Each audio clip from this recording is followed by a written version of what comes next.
नमस्कार, मैं प्रकाश कुमार। अगर आप ट्रेन से सफर करते हैं तो ये खबर आपके लिए महत्वपूर्ण है।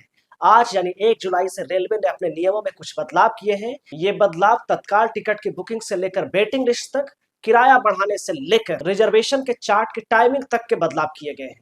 तो आज के वीडियो में हम यही बताने वाले हैं कि आखिर रेलवे ने वो कौन-कौन से बदलाव किए हैं। ये 5 बदलाव कौन-कौन से हैं जिसे आपको जानना बेहद जरूरी है।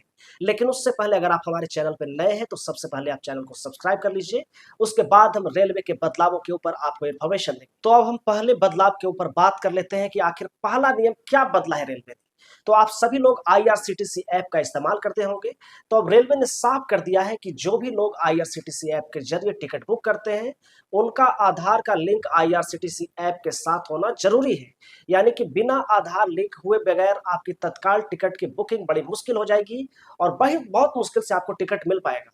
इसलिए जरूरी है कि आप जितनी जल्दी से जल्दी हो सके अपने आधार को आईआरसीटीसी के साथ लिंक कर लें। और रेलवे ने यह भी कहा है कि तत्काल टिकट की बुकिंग के 10 मिनट पहले अगर कोई इसे लिंक करने का प्रयास करता है तो उसकी टिकट बुक नहीं होगी। यानी कि 10 मिनट पहले ही आपको आधार कार्ड से अपने आईआरसीटीसी अकाउंट को लिंक करना होगा, उसके बाद ही आप तत्काल टिकट की बुकिंग कर पाएंगे। अगर अब हम दूसरे बदलाव के ऊपर में बात करें तो भारतीय रेलवे ने एक नया फैसला यह भी लिया है कि अगर आप टिकट की बुकिंग आईआरसीटीसी ऐप के जरिए या फिर जैसे भी कर रहे हैं, आपके फिर आधार से जुड़े मोबाइल नंबर पे एक ओटीपी आएगा।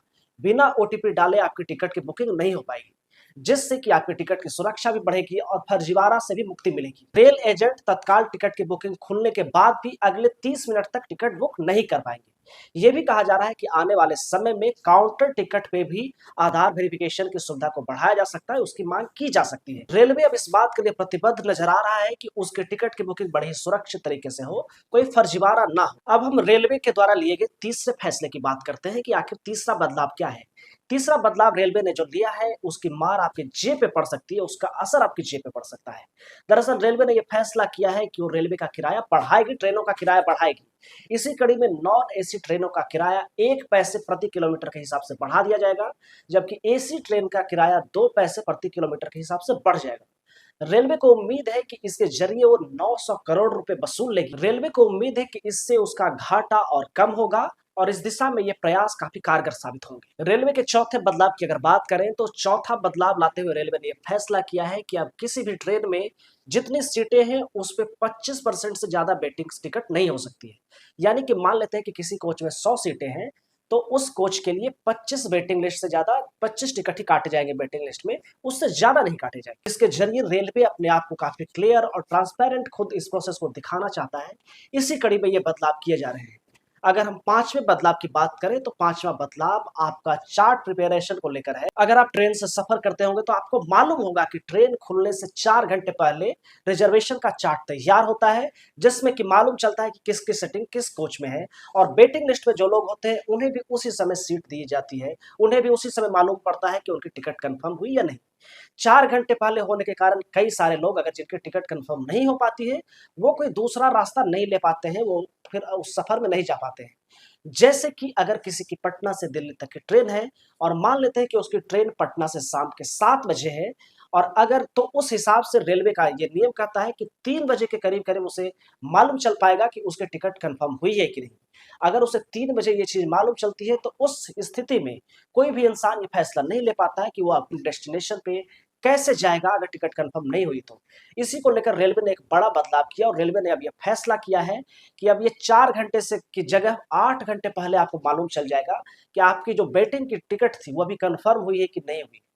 इसके अलावा रेलवे ने यह भी फैसला किया है कि जो भी ट्रेनें दोपहर के 2 बजे से पहले तक की हैं, उन ट्रेनों की रिजर्वेशन का स्टेटस रात के 9 बजे ही बता दिया जाएगा। यानी कि मान लेते हैं कि अगले दिन दिन के 12 बजे की आपकी ट्रेन है, तो उससे 8 घंटे पहले सुबह के 4 बजे का होता है, तो सुबह 4 बजे की जगह 1 दिन पहले रात के 9 बजे तक ही आपको ये बता दिया जाएगा कि आपकी टिकट कंफर्म हुई है कि नहीं। वो चार्ट प्रिपेयर होकर रात के 9 बजे ही लोगों को दे दिया जाएगा, जिससे कि आपको भी सुविधा हो सकती है, जनता को सुविधा हो सकती है कि उसे अगले दिन कैसे सफर पे जाना है, ट्रेन की जगह उसे बस का इस्तेमाल करना है कि नहीं करना है। पुराने वाले तरीके में लोग बस का भी इस्तेमाल नहीं कर पाते थे, क्योंकि वो इंतजार करते रह जाते थे कि उनका टिकट कब कंफर्म होगा, और उस चक्कर में वो ट्रेन की टाइमिंग 4 घंटे पहले तक इंतजार करते थे। उसके बाद उनके पास समय नहीं होता था कि वो दूसरे साधन के जरिए अपने डेस्टिनेशन पे पहुंचे, जहां वो जाना चाहते हैं वहां वो पहुंच पाए। तो हमने इस वीडियो में आपको रेलवे के 5 नियमों के बारे में बताया कि ये 5 नियम, ये 5 बदलाव रेलवे ने खुद के अंदर किए हैं। इन चीजों पे आपको ध्यान रखना जरूरी है। अगर आप ट्रेन से सफर करते हैं, रोज सफर करते हैं, तो आपको ये नियम मालूम होने चाहिए, या फिर रोज नहीं भी करते तो भी मालूम होने चाहिए कि हो सकता है कि आप छठ में, दिवाली में, होली में घर के लिए तो टिकट बुक करते ही करते हैं। तो आप वेटिंग में कई बार आपको टिकट मिलती है, तो ऐसे में ये नियम आपको मालूम होने चाहिए कि अब रेलवे किन नियमों के तहत चल रहा है। अपने आधार कार्ड को आप IRCTC अकाउंट से जरूर लिंक कर लीजिए। इसके अलावा रिजर्वेशन 8 घंटे पहले आपको वेटिंग लिस्ट की जानकारी मिल जाएगी। इस चीज पे ध्यान दीजिए। और वीडियो आपको कैसा लगा कमेंट करके जरूर बताइएगा। अच्छा लगा हो तो इसे लाइक, शेयर और चैनल को सब्सक्राइब जरूर कर दीजिएगा। हम मिलेंगे आपसे अगले वीडियो में। तब तक के लिए नमस्कार।